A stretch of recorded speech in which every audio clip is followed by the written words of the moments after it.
Nous sommes de retour les amis, nous accueillons dorénavant pour finir tranquillement cette émission une compagnie ancrée dans le territoire du Grésivaudan, créée par Irène Jargot afin qu'elle puisse défendre et raconter avec force des histoires en poésie, poésie des corps et des mots, pardon, avec des thèmes de prédilection autour de la révolte et de la démesure. C'est donc la compagnie Entre en scène qui présente des spectacles tout au long de l'année et notamment ce week-end, les 28 et 29 juin, vous pourrez assister à leur représentation de La mort de Danton à l'espace culturel de Tencin. On va en parler tout de suite puisque justement Irène Jargot nous fait le plaisir d'être avec nous. Bonjour Irène. Bonjour. Et elle est accompagnée de Alex qui est comédien. Salut Alex. Bonjour à tous. Et merci d'être avec nous au studio aujourd'hui. En ce moment, de ce que j'ai compris, l'activité bat son plein. Il y a beaucoup de représentations un petit peu tous les week-ends, Irène. Oui, tout à fait. Parce que la compagnie Entre en scène, il y a deux branches. Il y a une branche professionnelle qui propose des spectacles tout au cours de l'année, comme Sea Shepherd, du Huis Clos ou encore Antigone d'Anouilh. Et il y a aussi une branche école où, à la fin de chaque saison, on présente donc une création qui a été composée avec les différents groupes. Et là, on est dans le groupe du lundi soir, un groupe très vivant. Et on vous présente donc La mort de Danton ce week-end, qui est une pièce très atypique. Une pièce entre théâtre documentaire, théâtre historique, mais très forte, qui parle de la Révolution, évidemment. Mais comment, d'un seul coup, on se laisse déborder. On se laisse déborder et Danton, qui était plein d'idéaux, il se laisse déborder par la Révolution. Et c'était un challenge de mettre ça en scène, parce que pendant longtemps, elle a été réputée immontable. Après, moi, j'aime bien les pièces immontables. Et on y est bien arrivé, grâce notamment à une équipe de comédiens qui était vraiment chouette. Et là, je vous ai ramené Alex, qui fait partie de l'équipe et qui met bien la pêche sur cette pièce de théâtre et qui m'a même, j'avais déjà donc mes grandes idées de lignes de mise en scène, mais qui a orienté un peu différemment les passages notamment qui se passent dans la rue. Et oui, parce que moi je viens du burlesque en fait. Je suis un comédien de vaudeville et du coup j'aime bien mettre ma patte, à porter ma patte. Voilà. En tout cas, moi ce que je pouvais dire sur le côté atypique de cette pièce, c'est que c'est un romantique allemand. Büchner, absolument, qui a écrit ça. Donc on comprend déjà la problématique. Romantique allemand. Voilà. Il y avait déjà quelque chose à résoudre de ce côté-là. Et du coup, on s'aperçoit quand même que au milieu des monologues et de tout le côté théâtral de la pièce, eh ben il y a du burlesque aussi. Hein. On s'est aperçu de ça.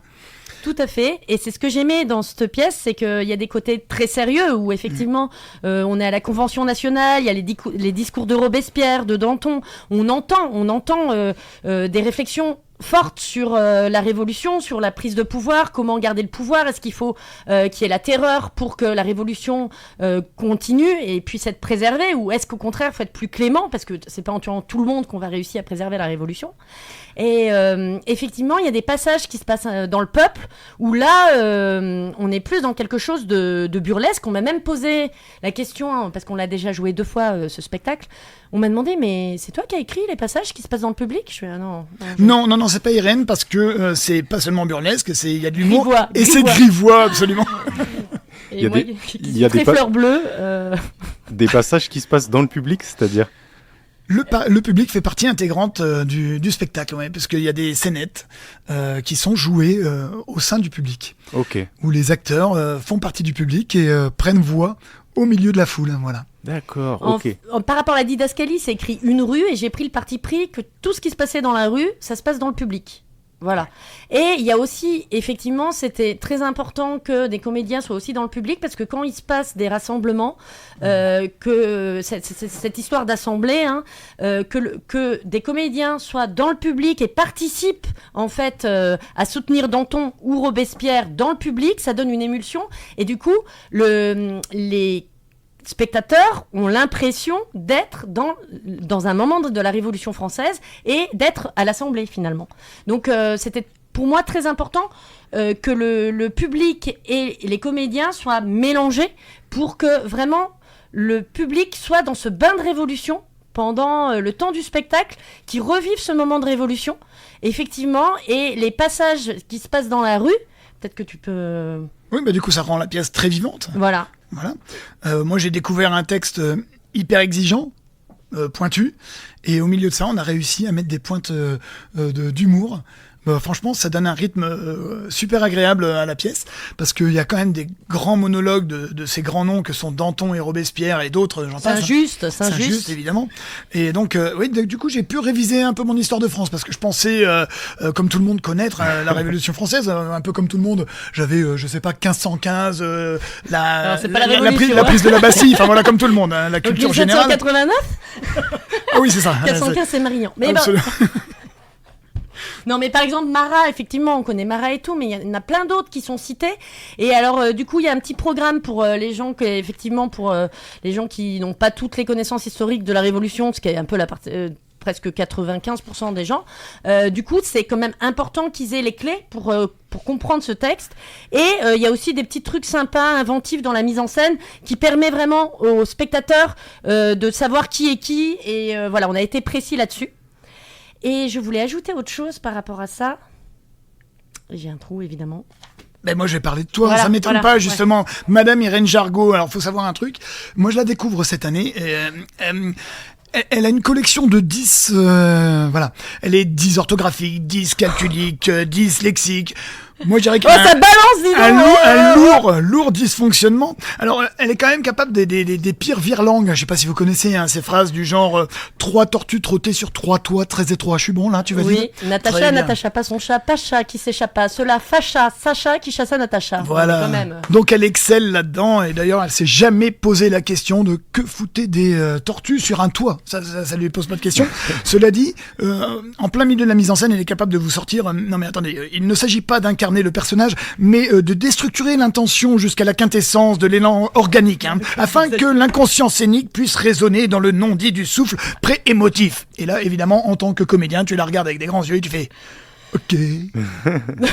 C'est un petit peu caricatural, mais... À peine.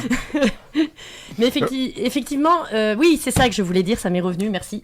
En fait, Büchner, c'est un romantique allemand, mais aussi un passionné de Révolution française. C'est quelqu'un en Allemagne, je vous rappelle quand même que Marx vient de l'Allemagne, parce qu'en Allemagne, il y avait quand même le peuple était aussi beaucoup oppressé, comme en France.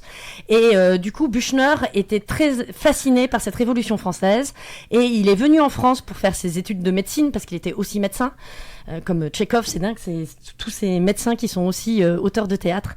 Et mais je m'éloigne du sujet.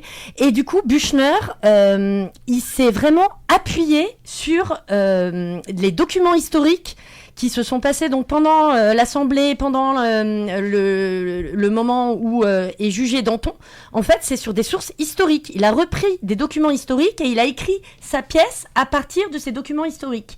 Et après, il y a très peu de scènes finalement qu'il a vraiment totalement imaginées. Donc celle de la rue, effectivement, mais aussi celle où Danton rencontre Robespierre. C'est vraiment la seule scène où il s'est pas appuyé sur des documents historiques. Et je trouvais ça fascinant. Que ça soit vraiment... c'est comme ça que ça s'est passé, en fait. Il l'a écrit quand, cette pièce ? En 1835. Ok. 32 me dit ma stagiaire. Et bizarrement, il n'y a pas tant de décalage avec la situation actuelle. Moi, c'est ce qui m'a un peu effrayé. Si on transpose la Révolution à notre époque, on s'aperçoit qu'il y a peu de choses qui ont changé finalement, les jeux politiques, les trahisons, la place du peuple, etc. Tout à fait. Oui, ça oui, fout tout la à trouille. fait. Tout à fait. Ouais, tout à C'était fait. il y a 200 ans. Et oui, Büchner, donc il l'a écrit à peu près 50 ans après la Révolution française, donc c'était encore chaud, voilà. Et voilà. Est-ce que tu veux nous faire un petit truc ? Ils n'ont pas une goutte de sang dans les veines qui ne nous ait sucé. Ils ont dit « Tuer les aristocrates, ce sont des loups !» Nous avons pendu les aristocrates aux lanternes. Ouais. Ils ont dit « Le veto vous affame !» Nous avons tué le veto. Ouais, mort le roi. Ils ont dit « Les Girondins mangent votre pain !» Nous avons guillotiné les Girondins. À mort les Girondins. Mais ils ont dépouillé les morts, tandis que nous trottons les jambes nues, et nous sommes gelés, comme avant, etc., etc. C'est un petit extrait. Ça donne envie. Magnifique. Mais alors, je vous rassure, personne n'est guillotiné à la fin, en tout cas dans le public.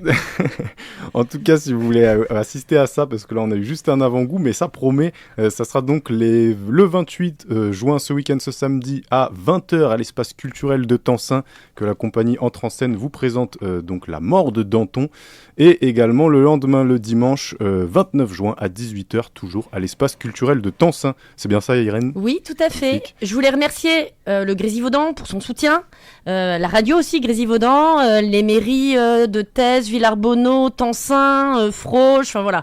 Merci beaucoup du soutien de toutes les mairies du Grésivaudan, et aussi dire, parce que là justement Alex il vient de souligner l'actualité de la mort de Danton par rapport aux résonances actuelles, eh bien Tête ronde et Tête pointue qui se joue la semaine d'après, donc le samedi 5 juillet à 20h et dimanche 6 juillet à la salle Escapade à Domaine. Ça a été écrit en 1933 par Bertolt Brecht, et c'est une image en fait du fascisme au service du capitalisme. Et j'ai choisi cette pièce en septembre, et je dois dire que plus on approchait, plus on finalisait la pièce, plus les résonances avec aujourd'hui étaient terribles. On va parler de Trump, enfin bon, voilà, tout ce qui se passe aujourd'hui. Donc c'est une pièce sur la révolte, la résistance. Venez voir Tête ronde et Tête pointue. C'est très fort, sauf que c'est pas historique comme la mort de Danton, mais voilà, venez, c'est puissant. Brecht, c'est puissant de toute façon. Voilà. Pour retrouver tout ça, toutes les infos, tout le détail, toutes les séances, les représentations, et en savoir plus sur la compagnie Entre en scène, vous avez un site internet, vous tapez Entre en scène, vous trouverez tout ce qu'il vous faut sur internet. Merci beaucoup à tous les deux, merci pour votre performance. Merci. Merci beaucoup. Merci. Et puis bonne représentation ce week-end, encore une fois le 28 et 29 juin.